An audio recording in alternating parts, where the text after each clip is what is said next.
Hola, soy Claudia Ferradas y esto es Palabras en Escena, un podcast multilingüe de poesía y teatro.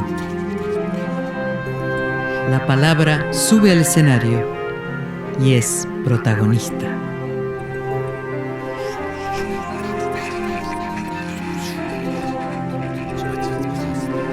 Palabras en Escena.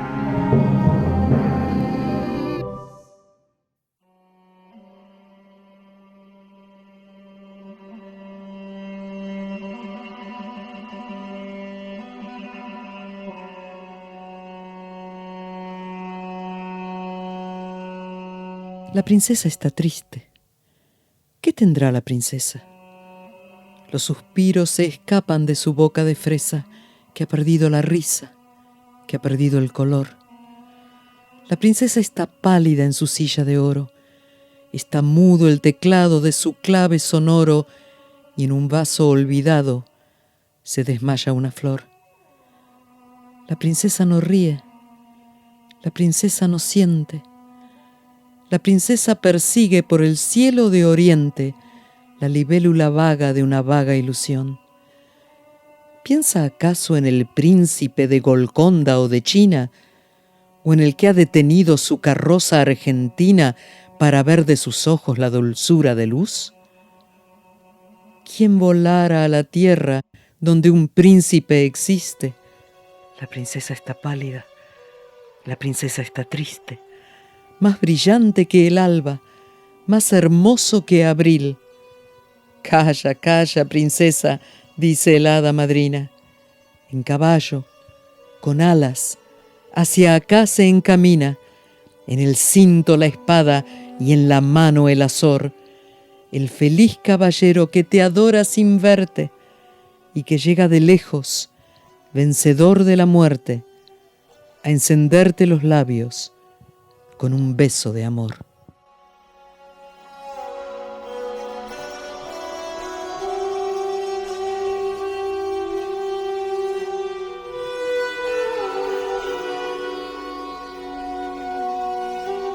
Fragmentos de la bella sonatina de Rubén Darío, uno de los poemas emblemáticos del canon de la poesía latinoamericana, que durante mucho tiempo fue presencia obligada en los manuales escolares. Princesas pálidas salvadas por el beso de caballeros andantes que las aman sin siquiera conocerlas. Mucho se ha dicho y escrito sobre el poder de la palabra para cimentar estereotipos y otras construcciones culturales. Discursos que se han desconstruido, claro, pero sigue vigente la discusión sobre qué textos leer, qué representaciones censurar. ¿Debemos privarnos de textos literarios y fílmicos cuya ideología rechazamos por cuestiones de género o de raza, por ejemplo? Clásicos como El mercader de Venecia o La fierecilla domada de Shakespeare, ¿cómo pueden ser llevados al escenario? ¿Desde qué relectura? ¿Es preciso recontextualizarlos? ¿Parodiarlos? Para reflexionar sobre estas cuestiones, invité a Walter Romero. Doctor en letras, Walter es poeta, traductor, profesor. Integra la Cátedra de Literatura Francesa de la Universidad de Buenos Aires. Es investigador de la Universidad Nacional de La Plata y de la Universidad de Valencia. Profesor titular del Colegio Nacional de Buenos Aires. Director del Instituto de Investigaciones en Humanidades Dr. Gerardo Pagés. Escribe para el suplemento Soy del diario Página 12, es pionero en temas de LGTBQ. Y también es cantante de tango, de trayectoria internacional, considerado un artista inclasificable dentro del género. Walter une el universo del tango con la tradición de la literatura argentina. Le pregunté a Walter qué piensa sobre la palabra en el tango. ¿Cómo se posiciona él como cantante de tangos cuando sale a escena? Bueno, gracias por la invitación y antes que nada quiero decir que sí, la palabra es como una pulsión, ¿no?, que uno tiene y que yo sentí desde muy chico y que está relacionado con el tango y con la literatura que son mis pasiones, mis actividades. Y creo que en la literatura, antes que nada, literatura es una voz, ¿no? Hay alguien que habla ahí, alguien que escucha. El proceso es la lectura o la escritura, pero finalmente es todo algo que tiene que ver con el orden de la voz, y para mí ahí hay un misterio muy, muy, muy grande. Y en el tango, cantándolo es la voz llevada a la instancia del performer. Y como es también una suerte como de relato ancestral, ¿no? Borges decía que era una mitología menor de Buenos Aires, que no sé si estoy tan de acuerdo. Finalmente significa llevar la palabra, una palabra como muy nuestra, muy auténtica a la escena. Y la palabra cantada también tiene una dirección, tiene una llegada, digamos, al destinatario muy grande, ¿no? Aún a destinatarios, por ejemplo, que no conocen nuestra lengua. Me ha pasado de cantar también el tango en Europa, donde en países, qué sé yo, en Turquía, en Israel o en Grecia, donde la gente no conoce específicamente lo que se dice, y sin embargo, la música transmite también esas palabras. Víctor Hugo decía que las palabras tienen como un poder psicagógico, ¿no? Que hay un más allá de las palabras, más allá de lo que dicen, más allá del sentido. Y eso me parece crucial. Y en el caso nuestro, de cuando cantamos tango, cuando canto tango para gente de Argentina, también siento que en la escucha hay una empatía también muy grande, ¿no? Es la empatía de un universo en común, ¿no? Entonces una palabra también, fíjate vos, en los dos sentidos, en la literatura como muy ligada a la voz, y en el canto, en esa voz también, pero que llega o muy empáticamente a los que conocen lo que estamos diciendo y a cuál es la tradición a la cual me estoy refiriendo, o bien a los que no conocen las palabras, pero que igual les llegan por la transmisión de la música y por una pulsión, ¿no? Como una parada tanguera, porque el cuerpo habla también, el cuerpo se expresa, ¿no? Acá estamos un podcast y yo creo que más allá de lo que uno dice y de lo que uno cuenta, canta y produce con la voz y con la articulación de la garganta, también hay algo somático, ¿no? La voz expresa un soma, ¿no? Liliana Herrero hasta le da una noción así como también muy metafórica para mí a la voz, que es muy lindo eso que dice, que la voz, por supuesto, tiene un cuerpo, y a la vez algo que me gusta a efectos de cantar, y es que la voz piensa, ¿no? La voz piensa, acompaña lo que va diciendo, ¿no? Es como, no es solamente la mente y lo que uno quiere contar, sino que la voz misma es en sí mismo un instrumento pensante, ¿no? Y eso siempre me ha fascinado, me ha dado mucha vuelta. Palabra que se hace cuerpo, voz que es instrumento pensante. ¿Cómo se piensa la voz de Walter Romero dentro de un género tradicionalmente malevo, misógino, como es el tango? ¿Cómo desconstruye estereotipos? ¿Dentro de una escena de tango queer? Aprovecho lo que me estás diciendo sobre el tango queer, porque sí ha sido mi intención, sobre todo en mi segundo disco, que se llama Guapo, con ese nombre que tendría como dos sentidos: el guapo de los guapos y los orilleros y los malevos de antaño, y también la idea de guapo, de lindo, ¿no? En esa doble valencia es como que me movía un poco, ¿no? Y también me movía en la idea de que los guapos en general en el tango hay una tradición de guapos que no son tan guapos, son guapos que empiezan a declinar ese linaje, ¿no? O guapos a quienes el malevaje o las patotas los miran un poco extrañados porque cometen algo que para el código, digamos, de Lampa, o por el código, digamos, machista de la época, estaba fuera de registro, ¿no? Eso me interesa, ese repertorio desde el cual yo canto mis tangos queers, que yo los vuelvo queers en términos de quién los está cantando, desde qué lugar los emito, y además haciéndole un guiño al público respecto de la ironía de lo que está diciendo, ¿no? Aparte, por otro lado, guapos que en muchos casos estaban también adornados con vestimentas muy particulares, con polainas, con afeites, con polvos en la cara, con tintes en el pelo, con joyería, con un montón de elementos que armaban, digamos, todo ese constructo, ¿no? Que en definitiva es eso, ¿no? La idea de que esa masculinidad era un constructo, ¿no?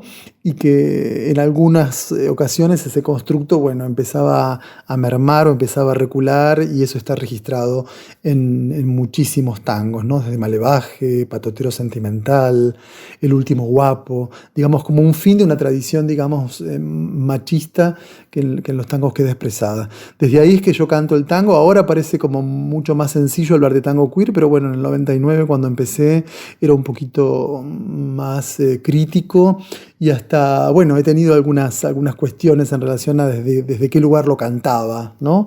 Que eso a la gente parece que le intriga mucho, le preocupa mucho, ¿no?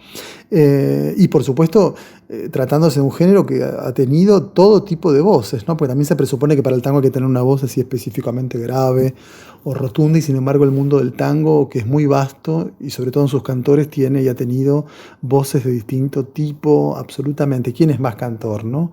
El que tiene voz aflautada, el que tiene voz atenorada, el que tiene voz grave. Hay muchos tipos de voz, y la gran tradición tanguera es rica en esos, y vence cualquier tipo de estereotipo de cómo debe cantarse el tango o con qué voz hay que cantar el tango.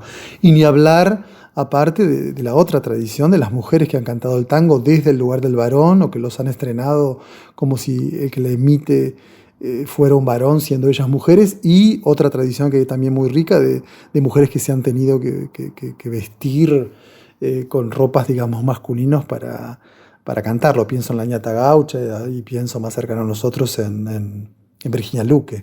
Eso está también. Y eso hace de la sensibilidad tanguera un fondo, un background, ¿no? Donde lo queer ya estaba. Era cuestión de tomarlo, pasarlo por el cuerpo de uno y llevarlo adelante. Los invito entonces a escuchar la voz de Walter en la parodia en clave de tango de la sonatina de Rubén Darío, con la que comenzó este episodio, que una vez escribiera Celedonio Flores y que forma parte precisamente de su disco Guapo. La bacana está triste. ¿Qué tendrá la bacana? Ha perdido la risa, su carita de rana, y en sus ojos se nota, yo no sé qué penar. La bacana está sola en su silla sentada. El fonógrafo calla, y la viola colgada aburrida parece de no verse tocar.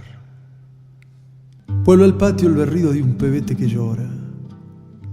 Tiran bronca dos viejas y chamulla una lora, mientras canta y paliache un vecino manguín. La bacana no ríe, la bacana no siente. La bacana parece que ha quedado inconsciente con el mate ocupado por algún berretín. ¿Piensa acaso en el coso que le espera en la esquina? En aquel que le dijo que era muy bailarina, con tapín de mafioso, compadrito y ranón. En aquel que una noche le propuso el espiante, en aquel cajetilla entallado de elegante, o en aquel caferata que es un gran pelandrón.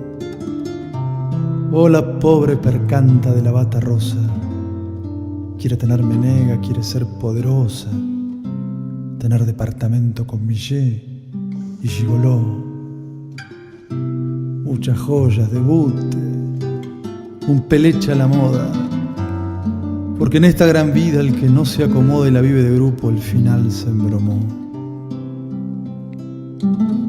Ya no quiere la mugre de la pieza amueblada. El bacán que la yaca ya la tiene cansada, se aburrió de esa vida de continuo ragú. Quiere un pibe a la gurda que en el baile con corte les dé contramoquillo a los reos del norte, los fifí del oeste, los cafillos del sur. Vamos, vamos pelandra, dice el coso que llega. Esa cara de otaria que tenés no te pega. Levantate ligero y unos mangos pasá. Está el patio en silencio. Un rayito de luna se ha colado en la pieza, mientras la pelandruna saca vento de un mueble y le dice: toma.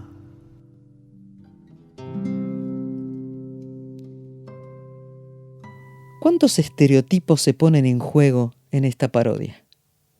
¿Qué se revela a través de la ironía? ¿Podemos hablar de tangos bufos?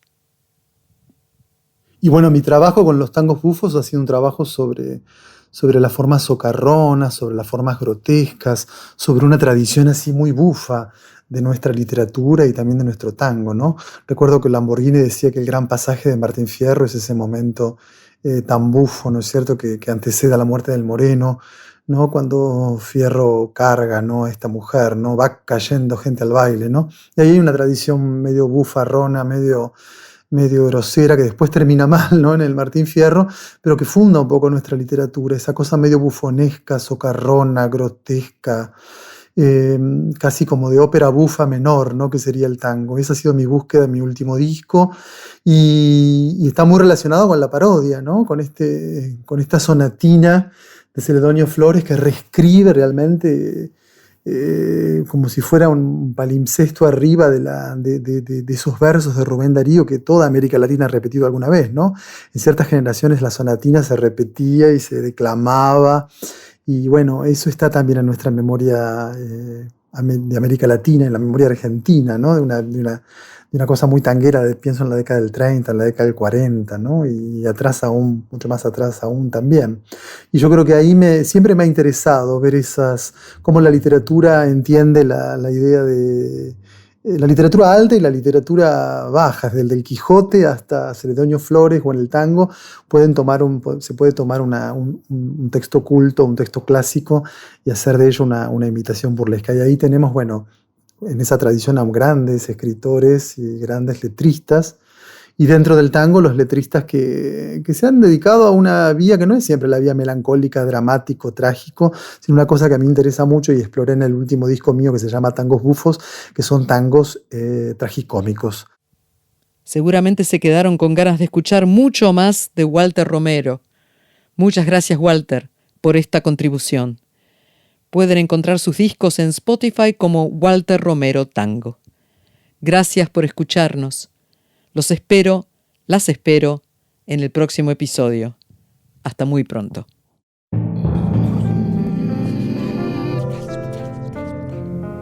Esto fue Palabras en Escena, un podcast multilingüe de poesía y teatro.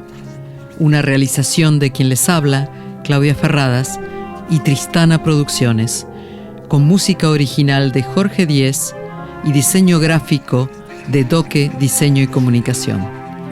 Agradecemos el apoyo del Centro PEN, poetas, ensayistas, narradores de Argentina. Pueden seguirnos en YouTube y esperamos sus comentarios en Instagram y Twitter. Usuario, Clau Ferradas. Hasta la próxima.